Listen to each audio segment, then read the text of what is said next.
ராமநாதபுரம் அருகே சூப்பர் மார்க்கெட்டில் காலாவதியான குளிர்பானத்தை குடித்த 1.5 வயது குழந்தை மருத்துவமனையில் அனுமதிக்கப்பட்டு உள்ளது. ராமநாதபுரம் அடுத்த கவரங்குளம் பகுதியைச் சேர்ந்த மலைக்கண்ணன் திவ்யா தம்பதிக்கு 1.5 வயதில் ஆண் குழந்தை இருக்கிறது. இந்நிலையில் அரண்மனை பகுதிக்கு குழந்தையுடன் சென்ற திவ்யா குழந்தை குளிர்பானம் கேட்டதால் வேலுமணி உருவாக பூங்கா கோயம்பேடு சூப்பர் மார்க்கெட்டில் என்ற கடையில் 10 ரூபாய் குளிர்பான பாக்கெட் ஒன்றை வாங்கி கொடுத்து உள்ளார்.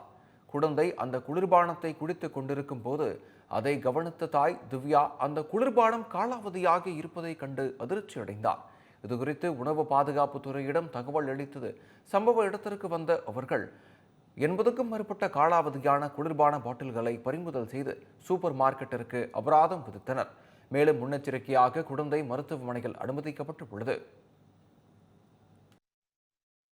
பொங்கல் பண்டிகை நெருங்கியுள்ள நிலையில் கரும்பு பயிரில் ஏற்பட்டுள்ள நோய் தாக்குதல் காரணமாக கும்பகோணத்தில் வெள்ளம் உற்பத்தி பாதிக்கப்பட்டு உள்ளது.